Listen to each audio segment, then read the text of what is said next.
But Stephen A., do you think the Browns are a legit threat to the Chiefs in terms of repeating?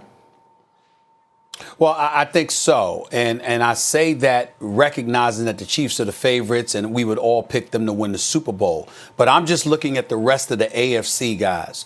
And that's where I come to that conclusion. And my opinion has changed from weeks ago. I needed to see the Browns in a competitive matchup against a competitive team and see how they would do offensively. I know that defensively they're challenged. They're like 27th in points allowed. They're like, 20th against the pass and a little bit better against the rush. The defense hasn't been that impressive statistically, even though they came into the game against Baltimore having won 4 straight and 5 of 6. But the reason why I'm paying attention to the Browns right now, particularly with the elevated level of play by Baker Mayfield, is because the one place where they do stand out is with their rushing attack, which is number 3 overall in the National Football League. Nick Chubb is averaging 5.5 yards a carry. Kareem Hunt is averaging.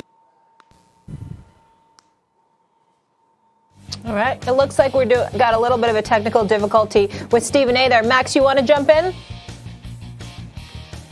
Well, I hear what Stephen A. is saying. I'm going to respond to his point in a second. Let me just say the biggest threat to the Chiefs, I think, are the Bills probably in the AFC right now. But I don't see the Browns as a threat to the Chiefs. And it's not a slight against the Browns. The Browns are a good and ascending team. And I'm happy to say Baker Mayfield is playing well and is playing better than just an average quarterback, which after a while I said, okay, maybe he's just an average quarterback. Nope, he's playing better than that. And that's good for him. I'm happy to see it and good for the Browns. However, before you get lofty ideas about beating the Chiefs, how about beating one of the other 2 teams in your own division that you must beat? Forget the Bengals, right? If you're the Browns, you got to beat the Steelers, you got to beat the Ravens. They're 0-3 against those teams. They'll have another shot at Steelers last game of the season, but they have yet to beat either the Ravens or the Steelers. You're talking about beating the Chiefs? Look, I get the point about the run attack, right? The run game is real. They get good run block. Obviously, Nick Chubb, they're very good there, and they know how to use it. Here's the thing.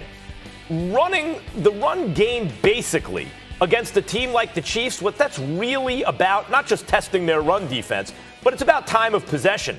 You want to keep Patrick Mahomes off the field, right? It's one of the reasons that's effective, that Stephen A., I presume, likes that idea. The fact of the matter is the Browns are 12th in the league time of possession. So they're good and the run defense works. They're, trending toward top 3rd.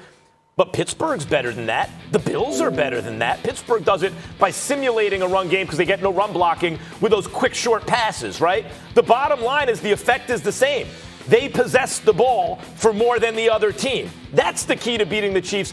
That's where the run game is relevant. And guys, to tell you the truth, I don't think just the run game is enough for the Browns. I don't think their quarterback is Josh Allen, for example. I'd rather have Josh Allen than Baker Mayfield. I don't think their defense is all world. I don't think they represent the biggest threat to the Chiefs.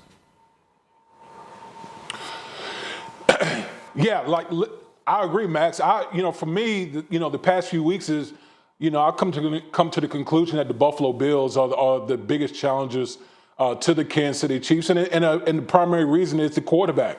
When you look at Josh Allen, look at all what the detractors said about Josh Allen. Over the first couple of years was he's inaccurate. He has a tendency to turn the ball over.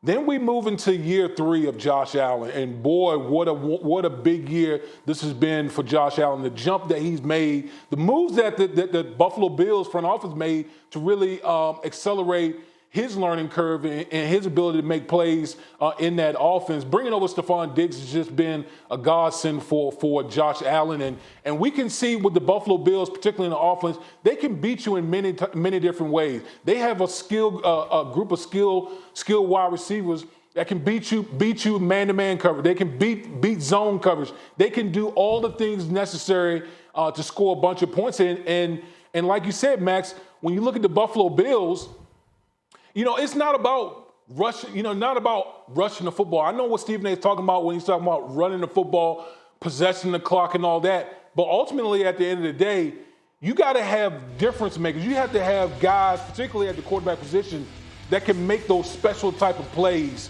in order to go toe-to-toe with the Kansas City Chiefs. Josh Allen's the type of guy that can do that. He can beat you within the pocket. He definitely can make those special plays outside the pocket. And to me, that's when he's at his best. He's at his best outside the pocket because he has the arm strength to get the ball down the field and make those special type of plays that only we see from a couple guys, Aaron Rodgers and Patrick Mahomes. And I think when you get to the postseason, those special type of players, those are the guys that make the biggest difference in the postseason. That's why I think the Buffalo Bills are the chief contenders for against the Kansas City Chiefs.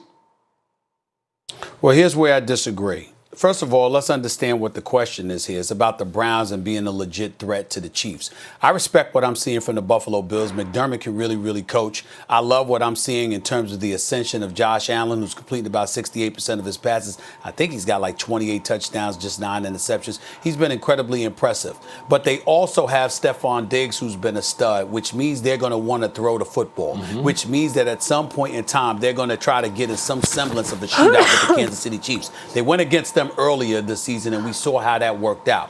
What I'm saying is that based on history, and I can go by history, Damian, and do it this way, okay? What I'm saying is, and I've said this to Max on many, many occasions, particularly as the season wanes, then you take into account the likelihood that the game would be at Arrowhead Stadium, or even if it was Cleveland off of Lake Erie. What I'm talking about is, number one, keeping Patrick Mahomes off the field. And number two, understanding what two things travel with you. It's a defense and it's a running game. And when you look at Devin Singletary, even though the brother can ball, he's averaging over 4 yards a carry, and I got mad respect for him. We understand that Nick Chubb and Kareem Hunt are on another level. Kareem Hunt can catch passes out of the backfield as well as run the football. And Nick Chubb is just a stud. So when we talk about literally having a chance to keep Patrick Mahomes off the field, to keep that offense relatively out of rhythm, you're good. In order to do that, you're going to need to run the football effectively. The one thing that we know for sure Cleveland can do not necessarily. is that. And that's what I'm saying. Not necessarily, Stephen A. It's time of possession. Like, you're talking about the run game, not in terms of, hey, you want to exploit some team because they have bad run defense. You're talking about possess the ball, and control the clock, right? And so you keep Mahomes off the field that way. The Bills and the Steelers have better time of possession than the Browns. The Steelers with those little quick passes from Roethlisberger, and the Bills are just a well-balanced, just kind of a well-balanced team. I know we're talking about the Browns. Why is that? Because you know that when Stefanski first took over the job, it took him weeks to get Baker Mayfield within the flow. You're trying to not squash his development and his confidence, so you can't go by that because they were trying to do different things in Cleveland to get to this point. Well, we'd have to look at time of possession in the last month or so. I would suspect that the Steelers had a rough patch. I'd suspect the Bills are right there. I would guess they're better than the Cleveland even over the last month or so. But I don't know. We could look that up. The point is this: Baker Mayfield gets a lot of credit for improving, and he deserves it.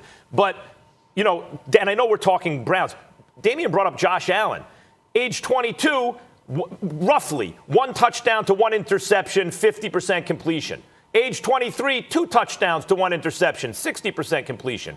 Age 24, 3 touchdowns to 1 interception, 70% completion, right? They have an ascending quarterback who looks like a real star. The Browns really don't have that. Respect to Baker Mayfield, but he hasn't played like Josh Allen. I think that is the difference. I think you need a guy like that if you want to beat the Chiefs. How'd that work out for Deshaun Watson last year? Listen, Stephen A., I get what you're saying. You're talking about a guy. I came from the whole ground and pound mentality, and it took us far. It took us to 2 AFC championship games. But I think the difference is when you have when you talk about special quarterbacks, those are the guys who are able to make those special plays, those 1 or 2 plays in a game that other guys just can't make. That's why as much as I like Cleveland and the running game and all those type of things, Josh Allen is the guy in the AFC that can possibly go toe-to-toe with Patrick Mahomes as far as making those special plays in the playoffs that can elevate your team and put your team over the top. I just don't see Baker Mayfield doing that. All right.